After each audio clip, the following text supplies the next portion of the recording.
ሰላም እንደምን ሰነበታችሁ?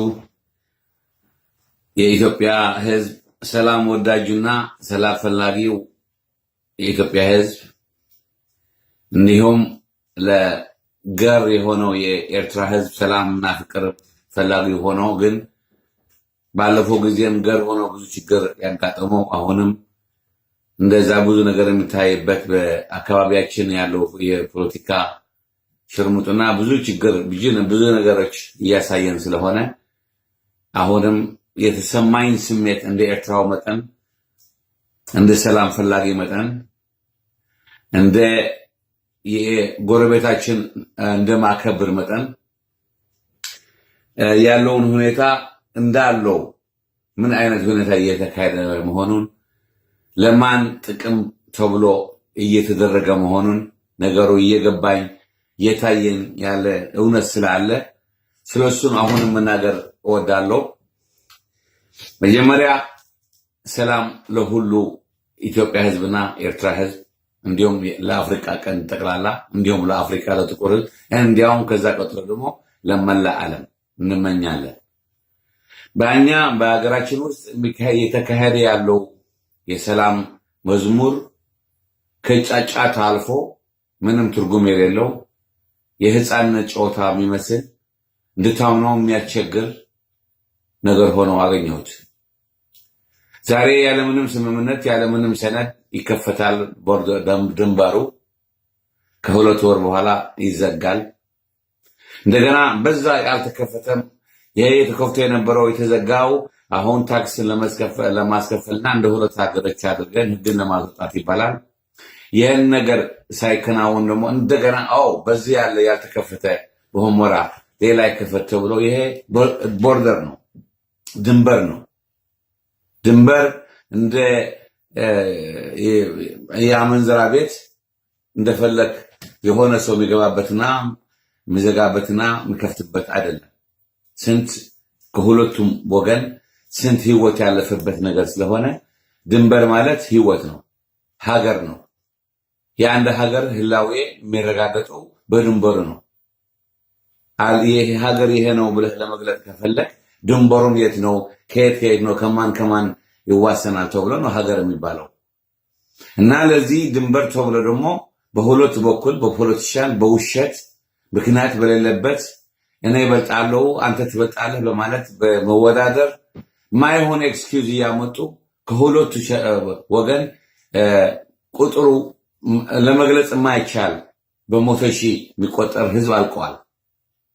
አሁን እነዚህ ሰውን የሚያፋጁ ጦርነትን የከፈቱትና የጀመሩት አሁን ደግሞ እንደ ጳጳስ ሆነው እንደ ጲላጦስ ሆነው ንጹህ ሰው ሆነው ሰላም ፈላጊዎች ነን ተብሎ ይሄ ሁሉ ወጣት ያለቀበትን ድንበር ሳይታወስ ሳይደረግ ሳይፈጸም እኛንን አዋቂዎች ጦርነቱ ተነሱ ስንላችሁ ትዋጋላችሁ ነው። ሰላም ነው ካልናችሁ ደግሞ እሺ ማለት አለባችሁ። ይሄ ድንበር ይሄ ሁሉ ሰው የጠፋበት ድንበር ጉዳይ ብዙም አስፈላጊም አይደለም። የድንበር ጉዳይ ሁለተኛው ሶስተኛ ደረጃ ነው የምናደርገው። መጀመሪያ የተለያየውን ህዝብ እንዲገናኝ እናደርጋለን ተብሎ በቃ አድነው ሰረገላው ከፈረሱ በፊት የሚያስመስል ብዙ ነገር አይተናል። እና በእውነቱ ከዚህ ቀድሞም ተናግሬው ነበር። የተለያየውን በዚህ ጦርነት ምክንያት ባለው ሁኔታ ምክንያት የተለያየው ህዝብ መገናኘት ከሆነ ለኢትዮጵያ ህዝብ ብቻ አይደለም የሚመለከተው እንደሚመስለኝ። የኤርትራ ህዝብም ከ20 ዓመት በላይ ኢትዮጵያ ውስጥ ካምፕ ውስጥ የሚኖሩ አንደር ኤጅ የሆኑ ብዙ ህፃናት ፋሚሊዎች ከቤተሰባቸው ተለያይተዋል። ታዲያ እነሱ ሰው አይደሉም ለማለት ነው? ለምንድነው ከተለያያቸው ቤተሰቦች ለመገናኘት የማይሞክረው? እንደ ህዝብም ምንድነው ችግራችሁ ተብሎ የማይጠየቁት? በቃ ተለያይተህ መገናኘት የሚገባህ አሁን ኢሳያስ ባለው መጥፎ ጸባይ የነፍሰ ገዳይነት ጸባይ፣ የመለዋወጥ ጸባይ እናንተን ስላከበረ በቃ አሁን ክብር ያለው ዜግነት እና ምንነት ኢትዮጵያው ማለት ነው። ኢትዮጵያው ከሆንክ የተለያየ አባትህም ጦር ሰራዊት ነበር፣ ፖሊስ ነበር፣ ምን ክቡር ዘበኛ ነበር፣ ባህር ኃይል ነበር።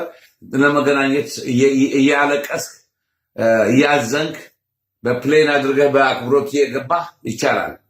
የኤርትራው ህዝብ ግን በእግሩ በጥይት በስንት ጥይት እየተሳተ ቦርደርን ጥሶ እየገባ ምን አይነት ህይወት እያሳለፈ እንዳለ በዛ ማስከር ማንም ሰው ማያውቀው ሰው የለም። እና ለምንድን ነው ታዲያ ለሁለቱ ህዝብ የሚጠቅም ከሆነ የሚበጅ ከሆነ ለምን የኤርትራ ህዝብ አይጠይቅም? ለምን ከተለያዩ ቤተሰቦቹ ለመገናኘት የተደረገ ነገር የለም? ይሄ እንቁቁልሽ ነው፣ ሌብነት ነው። በስተጀርባ ያለው ተንኮል ሌላ ነው። እኛን ግን አፍንጫችን ሳይሞቱ ስለማይገባ ነው። ይህንን የኛ ድንቁርና ስላወቁ ደግሞ የኛ ፖለቲሻን እንደዚህ የሚጫወትብን ያሉት። ይሄ መጀመሪያ ጠንቅና ሳቢያን የሚባል ነገር አለ። ይሄ ሁሉ ጠንቅ የሆነው የሁሉ ህዝብ ጥፋትና ቦታውን ልቆ መሄድ የቦርደር ጉዳይ የድንበር ጉዳይ ተብሎ ነው። መጀመሪያ አሁን መሆን ያለበት የአልጀርስ ስምምነት ተቀብለናል ከተባለ መጀመሪያ እንደ ህዝብ እንደ አገሮች እንደ ሁለት አገሮች ድንበራችን ያዋጋን ድንበር ያላወቅነው ድንበር ለሁለቱ ህዝብ የሚበጀው ነገር ድንበሩን ማወቅ ነው። ድንበሩን አውቀህ እንደ ሁለት አገሮች ማድረግ የሚገባቸውን እርስ በርስ መደጋገፍ የሚባል ነገር ትክክለኛ ሰላም ከሆነ ማለት ነው። ይሄ ሁሉ ነገር መከናወን አለበት። አሁን እያደረጉ ያሉት ግን የህዝብ ንቀት ስላላቸው ድንበር የሚባል ነገር አያስፈልገንም፣ ከድንበር በላይ መሄድ ያለበት ነገር አለ እየተባለ የድንበሩም ነገር የህዝብ መገናኘት ጉዳዩም ሌላ ምስጢር በስተጀርባው ይዞ ለአንደኛው ክፋር ያከብራል፣ ላኛው ግን በፍጹም እንደ ህዝብም እንደ ሰውም አይቆጥርም። ይሄ ዘላቂ ሰላም ማምጣት አይቻልም። ይሄ ጭፈራ ነው። ይሄ የስከራም ጨዋታ ነው። አንዱ እዛ ይከፈታል፣ ያለ ምክንያት ይከፈታል፣ ያለ ምክንያት ይዘጋል። ህዝቡም ያውቀው ነገር የለም። እንዲያውም ባለፈው የሚገርመው ነገር ጥሩ ግንኙነት አላቸው ተብሎ የሚነገርላቸው የአብይ ስርዓትና የኢሳያስ ስርዓት እንዲያው የአብይ ስርዓት ምንም ነገር ያወቅነው ነገር ተብሎ ሚኒስተሩ ሲናገር ነበር። ለምን እንደተዘጋ ለምን እንደተከፈተ አሁን የታወቀ የለም። ይህ ሞራ ጉዳይ አሁንም ይዘጋል። እሱ ምንም ይሄ የማያጠራጥር ነገር አይደለም። ህዝብ የማያውቀው በተለይ በእኛ በኢትዮጵያ በኤርትራ ውስጥ ኮንስቲቱሽን የሚባል ነገር የለንም። አንድ ሰው የፈለገውን የሚያደርግበት ሀገር ነው እና በእንደዚህ አይነት ሁኔታ የሚደረግ በሁለት ሰዎች በኢትዮጵያ ብታየውም ብዙ ያልገባው ሰው ይበዛል። ነገሩ ወዴት ነው? እውነተኛ ነገር ከሆነ በግልጽ ትራንስፓረንሲ ባለው መንገድ ይሄ ድንበራችን ችግር ነበረ፣ ድንበራችን ይሄ ነው፣ ድንበራችሁ ይሄ ነው። ከዚህ በኋላ ግን እንደ ጎረቤቶች እንደ ህዝብ እንደ ብዙ የሚያቀራርብ ያለን ህዝብ ተከባብረን እንኖራለን ተብሎ በግልጽ መሆን አለበት። ይሄ ሁሉ ድብቅ ነው። ኢሳያስና አብይ ብቻ ነው የሚያውቁት። እንዲያውም እኛ ኤርትራውያን የምናውቀው የምንሰማው ስለ ምጽዋው ስለ ወደቡ ስለምናሙ ከአብይ አፍ ነው የምንሰማው። አብ ግን የኛ ፕሬዝዳንት አይደለም፣ የኛ ጠቅላይ ሚኒስትር አይደለም። እና ይሄ ሁሉ ጉድ እየታየ ሰላም አለው ተብሎ ሲዘፈን ቀልድ ነው፣ ሌብነት ነው። ሰላም የሚባል ነገር ህዝብን የማያውቀው ሰላም ሁለት ሰዎች አሁን ተፋቅረው ልክ እንደ ቦይፍሬንድ ገርልፍሬንድ ተቃቅፈው ሲሄዱ ነገ ጠዋት ሲጣሉ ግን ጦርነቱ ውስጥ ህዝቡ ሊከተቱ ይችላሉ። ይሄ ከዚህ በፊትም ታይቶ ነበር። ከመለስ ጋራ መለስና ኢሳያስ ተዋደው ያላሉት ነገር አልነበረም። ሲጣሉ ግን ህዝቡን ወደ ጦርነቱ መጣት በማያውቀው ምክንያት በግልጽ ባልሆነ ምክንያት እና ይሄን ነገር ማስተካከል አለበት። ይሄን ነገር ማስተካከል እኛ በተለይ የኤርትራ ህዝብ ትንሽ ተዳክመናል፣ ለመብታችን መቆም አቅቶናል። ግን ከማኑ ጊዜ በፊት አሁን ተነስተናል ለመብታችን መጠየቅ። ብዙ ያገባው የነበረ ተታሎ የነበረ ይሄ ዲያብሎስ የሆነ ሰውዬ ይሄ ነፍሰ ገዳይ የሆነ ሰውዬ የሱ ስለ ኤርትራ የሚያስብ ይመስለው የነበረ ህዝብ ብዙ ነበር። አሁን ግን ነገሩ እየገባው ነገሩ እየተለወጠ እኛ ክንዳችን እያጠመርና ኃይላችን እየሰበሰብን መሆናችን ይሄ ግልጽ ነገር ነው እና በዚህ ላይ ሰላም ፈላጊ ዲሞክራሲ ፈላጊ ነኝ የሚል ማንኛውም ሰው ከነፍሰ ገዳይ ፍቅር ሊኖረው አይችልም። ምክንያቱም መንገዳቸው የተለያየ ስለሆነ በኤርትራ ውስጥ ያለው ጉድ ዓለም ያውቀዋል። ምንም ነገር የሚያጠራጥር ነገር የለም። ለክፋት ስም ማጥፋት ተብሎ የሚደረግ ነገር አይደለም። ከ18 ዓመት በላይ ከፍተኛ ሚኒስትሮች ያለ ምንም ምክንያት ጉድጓድ ውስጥ ነው ያሉት። የት እንዳሉ የሚያውቅ ሰው የለም። ቤዚክ የሆነ የእስረኛ መብት የላቸው። ቤተሰባቸው እንዲያያቸው አይፈቀድም። አቶርኒ ወይ ጠበቃ ለማድረግ አይፈቀድም። እነዚህ ከፍተኛ ኃላፊዎች ብቻ ስለሆነ ነው እንጂ ታችኞች የሆኑ ኃላፊዎችም ቁጥራቸው እናታቸው ትቁጠራቸው በጣም ብዛት ያላቸው የጂ15 ተከታዮች ናቸው ተብለው ይሄ ያለ ስልጣኑ ምንም አይገባው ደደብና ሰይጣን ጉድጓድ ውስጥ እየሞቱ ነው ያለ ምንም መብት። እንደዚህ አይነት አድርጎ ህዝብን የሚጨፈጭፍ ኮንስቲቱሽን በሌለበት አገር ይሄ ሁሉ በህዝቡ የተደረገ ያለው ግፍ ሰው ሊገልጽልህም አያስፈልግም። ማየት ማመን ነው። ትንሽ ፖፑሌሽን ያለን ህዝብ ከዓለም ከፍተኛ ፖፑሌሽን ካላቸው ሀገሮች ከአንዳንዱ እንበልጣለን፣ ከአንዳንዱ እኩል ነን። ሀገራችን ሸሽተን ስንሄድ ሰላም ስላለ ነው፣ ዲሞክራሲ ስላለ ነው፣ መብት ስላለ ነው እና እኛ ዲሞክራሲ ፈላጊዎች ነን ብላችሁ የምትጮሁ የኢትዮጵያ ፖለቲሻኖች ውሸታሞች ናቸው። በጣም ውሸታሞች፣ በጣም ጠቅመ ፈልጣን ናቸው። ምክንያቱም የኢሳያስን ጉድ ጠፍቷቸው አይደለም። ለምሳሌ እንዳልካቸው ጽጌ እንደ ኢሳያስ መሪ ያለም ብሎ ሲናገር ነበር። በኤርትራ ውስጥ የሚደረገው ግፍ ግን ከእንዳልካቸው ጽጌ በላይ የሚያውቀው ሰው የለም። ምክንያቱም እዛ ነበር ሰራዊታችን በመጥፎ ኑሮ እየኖረ በሰላም ኑሮና በከፍተኛ ኑሮ ይኖረ ነበረ እንዳልካቸው ጽጌ ነው። እንዳልካቸው ጽጌ እኔ ከተስማማኝ፣ እኔን ደስ ካለኝ፣ እኔን ከነገፈኝ የፈለገው ያድርግ ለህዝቡ ምን አገባኝ።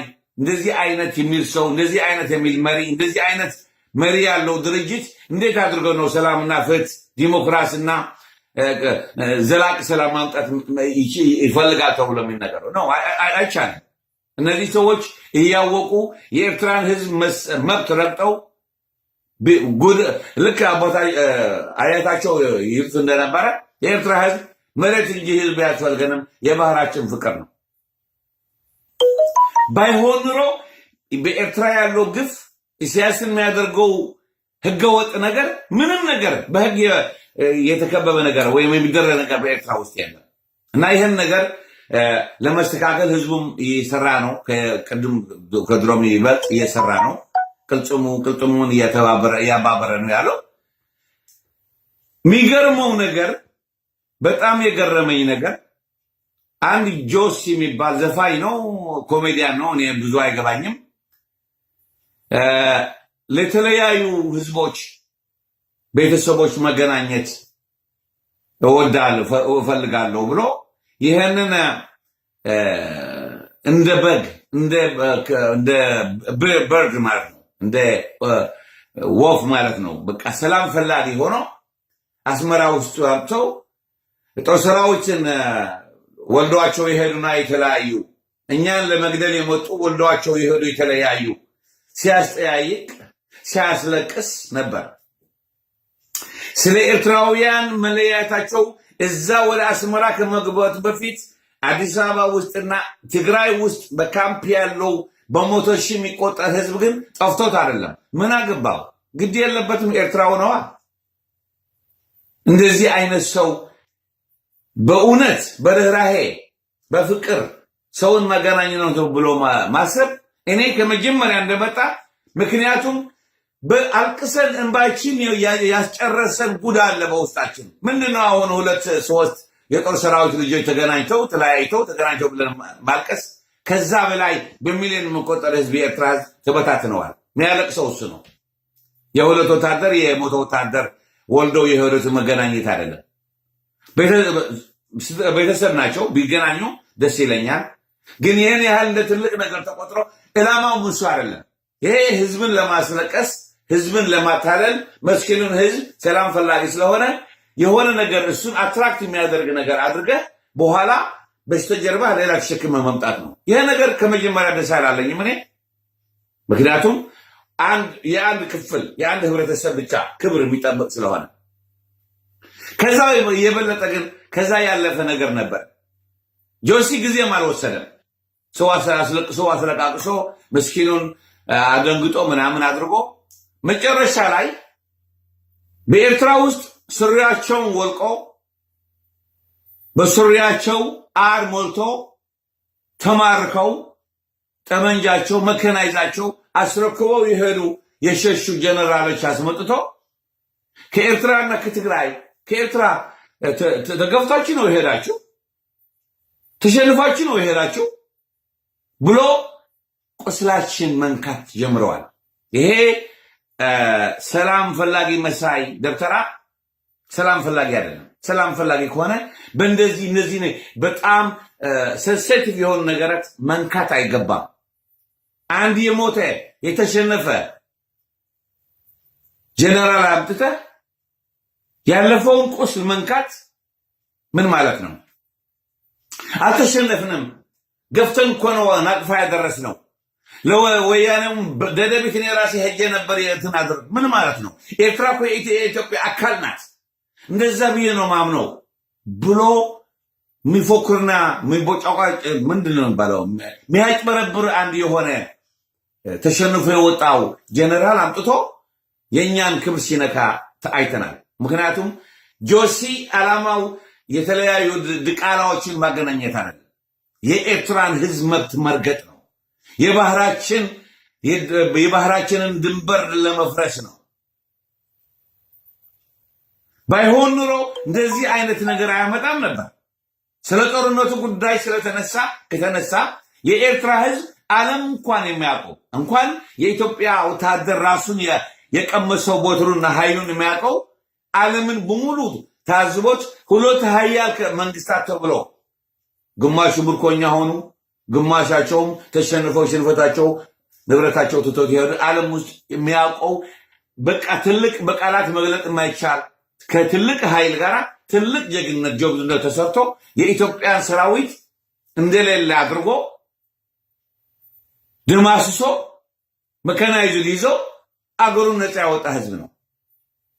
ታዲያ ምንድን ነው ጊፍት ነው የተሰጠን? መከናይዙ ተሸንፈን አልወጣንም ሲባል ናቅፋ ስትመጣ ናቅፋ ግፍት ነው ያልከውን ነገር ተሸናፊው ጀነራል ናቅፋ ሆን ብሎ ሳህል ውስጥ እንድትገቡ ተብሎ የሄድንበት ቦታ እኔ ስለነበርኩ ስላደኩበት ማንም ሊነግረኝ አይችልም። እንድትገቡና ከዛ የሚመለስ ኃይል እንደማይገኝ ተብሎ የተደረገ ነገር ነው። ብዙ ጦርነቱም ተደርጎ አይደለም ሳህል ሄድ ነው። ሳህል ገብተህ ግን ተመልሰሃል ወይ? ስንት ሺህ ወታደር ነው እዚያ ያለቀው? ስንት አጽዋር ስንት ነገር ነው እዛ ያለቀው የኢትዮጵያ ህዝብ። ተሸንፋችሁ ደግሞ መጨረሻ ላይ እጃችሁን ሰጣችሁ፣ ንብረታችሁን አስረክባችሁ ይህንን ነገር መካድ ማለት ምን ማለት ነው? ውቃው ህዝብ የት ሄደ? ውቃው ህዝብ በአልጌና የመጣው የት ሄደ? በአውረድ በባርካ የመጣው መብረቅ የት ሄደ? ናደው በማዕሚደ ናቅፋ የገባው ለመግባት የመጣው የት ሄደ? በአፋበት የት ሄደ? መብረቅ ውቃው ናደው የት ሄደ? ማን ደመሰሰው? ራሱ በርሱ ነው የተፈጃጀው። የኤርትራ ጀብዱነት ነው። የኤርትራ ሱሪ ነው። አንድ ለ20 ያለምንም በቂ መሳሪያ በእናንተ መሳሪያ ወስዶ በእናንተ መሳሪያ ማርኮ እናንተን የሚማረክ ጀግና ስለሆነ ኤርትራው ነው። ይህንን ቁስል ባትነኩት ይሻል ነበር። ይሄ ሞተው አሁንም ሳህልና ህዝባዊ ግንባር ወይም የኤርትራ ተጋይ ሲያስታውስ አሩ የሚመጣበት ጀነራል አሁን ሶፋ ቁጭ ብሎ እንደዚህ ሲፎክር ጊዜ ነው ያመጣው። የሁሉ ኢሳያስ ነው እንደዚህ አይነት ውርደት እንድናገኝ ማንም ሰው አፉ እንዲከፍት ያደረገ ይሄ የሞተ የተንቤን ተንኮለኛ ሰው ነው። የኤርትራ ጀግነት ትምክት አይደለም። እውነቱን መናገር ማለት እውነቱን መናገር ነው። የኢትዮጵያ ህዝብ ወይ የኢትዮጵያ ሰራዊት መስቀል ወይም ደግሞ ቁርአን አሳይተን አይደለም ባክ ውጣልን ተብሎ ይሄድ አይደለም። ተጨፍልቆ ተደምስሶ አጽዋሩን አስረክቦ የሄደ ሰው አይደለም እንዴ? ህዝብ አይደለም እንዴ? ለምንድን ነው ታዲያ አተሸነፍንም? ራሳችሁ ነው የወጣችሁ? ኤርትራን ጊፍት ሰጣችሁ ነው የሄዳችሁ? ምንድነው አንድ ነው የሚባለው ነገር?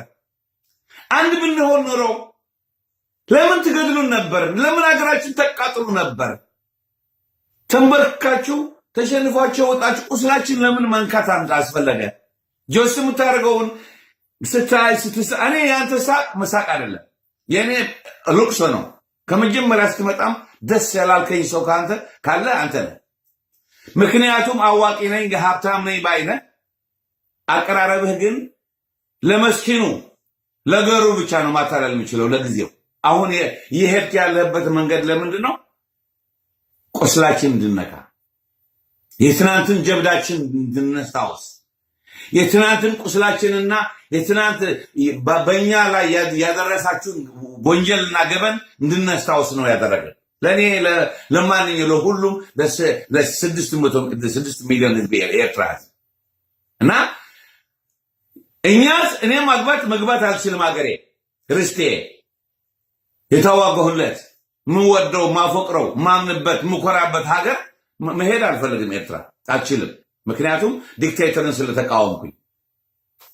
እንደ ጆሲ የመሰሉ ጅቦች ግን እንደ ፍላጎታቸው ይገባሉ። ምጽዋ ሄሮች ይሸራሸራሉ። አስመራ መጥተው ይሸራሸራሉ። ከልጃገረዳችን ይጫወታሉ። ምክንያቱም ተሆን ብሎ እንድንደፈር ስለተፈለገ ነው። ያ የሰላም ፈላጊ መሳዩን ጆሲ የኤርትራ ጀግነት ለመቋሸሽ እስትና አልተሸነፋችሁም አይደለም። የኤርትራን ጀግነት የሚባለው ምንድን ነው? በቃ ቋሸው ብሎ ነው የጠራው። እውነቱን መካድ ከሆነ መዋሸት ጉራ ከእናንተ አያልፍም መቼም። የእናንተ እግዚአብሔር የሰጣችሁ ባህር ነው። ይህን ነገር ለምን ተነሳ? ከተነሳት ለምን እውነቱ አይነገርም? ዕላማውስ ምንድን ነው? ይህን መንስኤ ይህን ጥያቄ አድርገህ ማቅረቡ ለህዝብ ምን ማለት ነው? ለኤርትራ ህዝብ መታረድ ነው። ኤርትራ ህዝብ እኮ ታጋይ ህዝብ የሚባል ነገር አልነበረም። መሬቱ ራሱ ይዋጋል ብላችሁ የምታምኑበት የነበረ ነው። መሬቱ ራሱ ከተጋይ ሆኖ ይዋጋናል ብላችሁ የምታምኑበት ነበር። ለማን ለማወሻት ለማን ለማታለል ነው? የኢትዮጵያ ሰራዊት ከኤርትራ ተደምስሶ እንደወጣ ተሸንፎ እንደወጣ ማያቅ ህዝብ ስላለ ነው። ህዝብ እኮ ይሰራው የነበረ ራሱ ህዝብ ነው።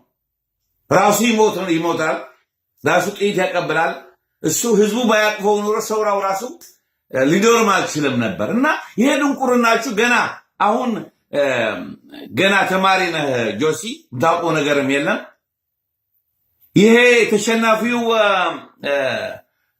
ሰውዬ ደግሞ በዓለም ያለው ህዝብ ምን ይለያል እንኳን አላለም።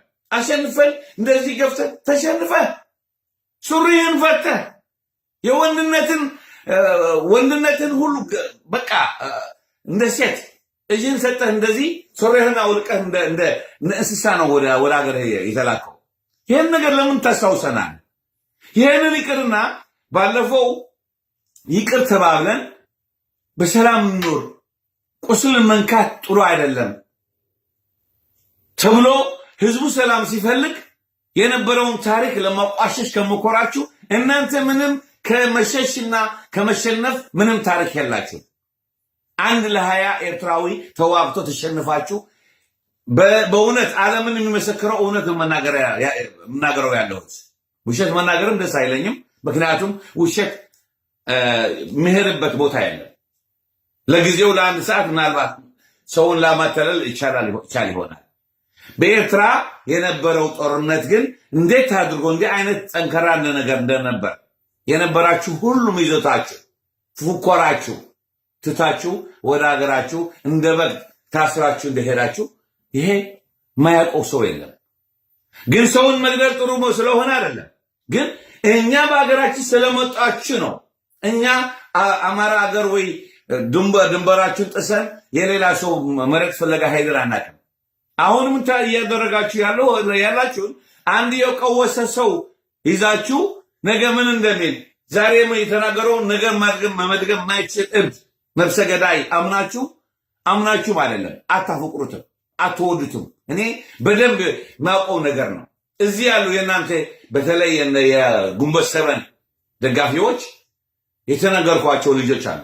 ለምንድን ነው ሰላም ፈላጊዎች ከሆናችሁ ዲሞክራሲና መብት ፍትህ ከፈለጋችሁ ፍትህን የሚረግጥ ሰው ሰውን የሚፈጅ ሰው እንዴት ታፈቅራላችሁ? እንዴት ጅግና ጀብዱ ትሉታላችሁ ስላቸው እኛ ምን አገባን?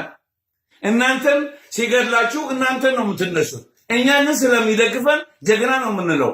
ለእኛ ጀግናችን ነው ብሎ ይነገሩኝ ሰዎች አሉ።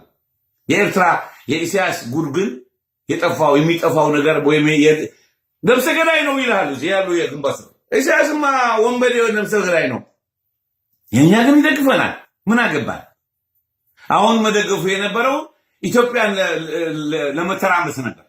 ግንቦት ሰበን አሳድጎ አጠንክሮ አሁን እንደምታየው ኦሮሞን በኦሮሞና በአማራው በተለይ ደግሞ ትግራይ ስልጣን ከያዘ በኋላ የኢስት አፍሪካ ጎብለል ለመሆን በመሞከረበት ጊዜ በጉረሮው የአንቆ የያዙት እነመለስ ናቸው።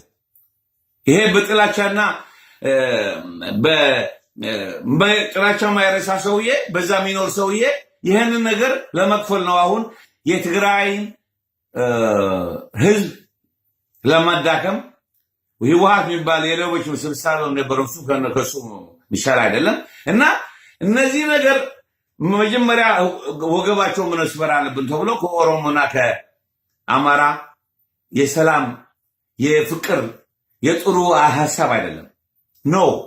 እርስ በርስ ተዋግቶ ኢትዮጵያ ራሷ ተረማሳ እንደ ሀገር አትቆም። ኢሳያስ የገባበት ሀገር ሰላም ኖሮ አያውቅም። ሱዳን ስንት ችግር ያስመጣው እሱ ነው። በሄደበት ሀገር ኮንጎ ሳይቀር ሄዶ የሚዋጋ ሰው ነው። እና ይህንን ነገር በመገንዘብ እውነተኛ ሰላም እነ ጆሲ ሁሉ ስልታችሁ ምንድን ነው? በጀርባችሁ ይዛችሁ የመጣችሁ ስላወቅናችሁ ብታቁም ይቻላል። ዋጋው እንዳይከብድብህ አስመራ ስትመላለስ ምናልባት አንዱ ዝም ማለ አፉ መክፈት ያቻለው ግን ስንት ጀግኖች ወንድሞችና አባቶች የሞቱበት አንድ ጊዜ ዋጋ እንዳትከፍልበት። እንደዚህ ነገር መጀመሪያ የሰላም ፈላጊ የተለያዩ ሰዎችን የመገናኘት ዕላማ ከነበረ የጀግንነታችን የፈሰሰው ደማችን በቁስላችን መጫወት ወይም ደግሞ መቀለድ አይገባም ነበር። የሞተ የተሸነፈ ጀነራል አምተ ቁስላችን ስትነካ በጣም ዋጋ ያስከፍላል። ለሰላሙም ጥሩ አይደለም።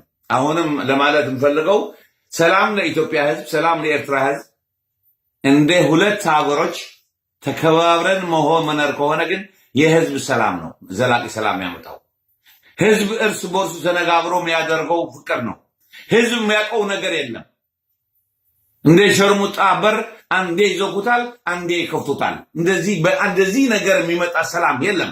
መጀመሪያ ለሁላችን የሚበጀው ድንበራችን ይታወቅ። ድንበራችን ከታወቀ በኋላ እንደ ሁለት ጎረቤቶች መጠን ምንም ጥላቻ የለንም። የሚያቃሉን፣ የሚያጋድሉን፣ የሚያፋጁን የእነዚህ ፖለቲሻን ባሉ ሸታሞች ናቸው። ሊደረግ ይችላል። የኤርትራ ህዝብ ሰላም ፈላጊ ነው። የኢትዮጵያ ህዝብም ሰላም ፈላጊ ነው። እነዚህ ሰላም የማይፈልጉት አንዴ ሰይጣን ሆነው ያጣሉሃል፣ አንዴ መልአክ ሆነው ደግሞ ተራቅ ይልሃል። እንደዛ ነገር አይሰራም። ምንም ዋጋን መስጠት የለብንም። እርስ በርሳችን ተፈቃቅረን ተከባብረን እዚህ በጎንደር ላይ አሁን በሆመራ የሚደረገው ድርድር ጎንደር ላይ እኮ የኤርትራ ማፕ ተጥሎ ኤርትራ ኢትዮጵያ ናት ተብሎ የእኛን መብት የረገጠ ህዝብ ነው ያለው። በመንገድ ላይ የወጣ እየተደረገ ያለው ነገር ነው። ለምንድን ነው ኢሳያስ እዛ ላይ የሄደው? ለምንድን ነው እንደዚህ ነገር የባረከው? አያቱ እዛ ስለተቀበረ አይደለም። መጀመሪያ ተንኮሉና ክፋቱ ምረቱ የኤርትራን ህዝብ መጥፋት ስለሆነ ኢትዮጵያ ከኤርትራ ጋር አንድ ብትሆን አሁን የሱ ፍላጎት ነው፣ የሱ ተንኮል ነው፣ የሱ ሴራ ነው። እና የኤርትራ ህዝብ ሰላም ፈላጊ ነው እንጂ አንድነት ፈላጊ አይደለም። እና ተከባብረን ይሄ በጣም ሸሽቶ የሄደው ጀነራል አንድ ነን እንመለሳለን፣ ህልም አለኝ፣ ሐሳብ አለኝ፣ ድሪም አለኝ ቢል ህልም ስላመጣ ነው ይሄ ሁሉ ከ300 ሺህ ማያንስ ሰራዊት ጥላችሁ የመጣችሁ እዛ። ይሄ ህልም ግን ማብቃት አለበት። ኤርትራ ራስዋን የቻለች ኢንዲፔንደንት ካንትሪ ናት። ግን ተፋቅሮ መኖር ማለት ከማንኛውም ጎረቤት ተዋዶ ተፋቅሮ ተከባብሮ መኖር ማለት ግን የሰውን ድንበር መንካት ማለት አይደለም። እና መጀመሪያ መደረግ ያለበት ይደረግ። ከዛ በኋላ እኛም እርስ በርሳችን የሚያጣላ ነገር የለም፣ የሚያዋጋን ነገር የለም። ድሮም አለመግባባት የመሪዎችን ሽፍትነት፣ የመሪዎችን ሌብነት፣ ድንቁርና ነበር የሁሉ ህይወት ያለቀው። ስለ ኢሳያስ ግን በደንብ ታውቃላችሁ። የቀን ጅብ መሆኑ፣ ሰይጣን ዲያብሎስ ነፍሰ ገዳይ መሆኑ፣ ዲሞክራሲና ፍትህ የሚባል ነገር እንደሌለው በሱ ዲክሽነሪ ዲሞክራሲ ፍትህ ምናምን የሚባል ኮንስቲቱሽን የሚባል ነገር እንደሌለ ታውቃላችሁ። ዛሬ ለኛ ነገም ለእናንተ። አሁን አብይ የሚባል ሰው ሲናገር ጥሩ ነው የሚናገረው። አብይ ከመጣ ግን ነገሩ እየባሰ ነው ያለው። እንዴት አድርጎ አብይ በእውነት እንደ መጀመሪያ እንዳየነው እንደሰማነው ሲናገር እንዳምንነው እንዳደነቅነው ቢሆን ኖሮ እንዴት ከአንድ ነፍሰ ገዳይ፣ እንዴት ከአንድ ህግ ረጋጭ፣ ፍትህ ረጋጭ፣ በቃላት መግለጽ የማይቻል ወንጀል ያለበት ዲያብሎስ እንደዚህ አይነት ፍቅር ያሳየናል። ይሄ የሱ መግለጫ ነው። እሱ ራሱ አስመሳይ ነው እንጂ በኢትዮጵያ ታይቶ የማያውቅ ስፔሻል ፎርስ ለአብይ ብቻ እንዲጠብቅ ተብሎ የሚመለመል ሰው ነው። ለአብይ ብቻ የሚጠብቅ ተብሎ ስፔሻል ፎርስ ታይቶ የማያውቅ ከኢማራት አረብ ተደራጅቶ ያመጣ እያደገ ያለው ትንሽ ዲክቴተር ከትልቁ የአፍሪካን ዲክቴተር የጥቁር ኃይል ዲክቴተሩ ኢሳያስ ነው። እንደ ኢሳያስ አይነት በኤሽያ ኖርዝ ኮሪያ ብቻ ነው ያለው። እና ከዚህ ጋር ግንኙነት ማድረግ ማለት ከዚህ ጋር ፍቅር ማድረግ ማለት የራስህን መግለጫ ነው። አንተ ራስህ እድል ስላጣህ ነው እንጂ እድል እየፈለክ ነው እንጂ የባስክ ዲክቴተር ለመሆን እቅድ እንዳለ ከምታደርገው ሁሉ ነገር ከሱ ያለ ፍቅር ጀምሮ ከምታደርገው እኔ ነኝ በቃ አንተን ለመጠበቅ ይሄን ያህል ኃይል ይሄን ሁሉ ገንዘብ የጠፋበት ልዩ ሰራዊት ልዩ ኮማንዶ ስታዘጋጅ አንተ በአፍሪካ ቀንድ የባስክ በቃ የከፋው ዲክቴተር ለመሆን እየተነሳሳ ነው። ለመሆኑ ህዝብን ማይደግፈው ኮማንደር አምጥተህ በኋላ በራሱ ቢተኩስም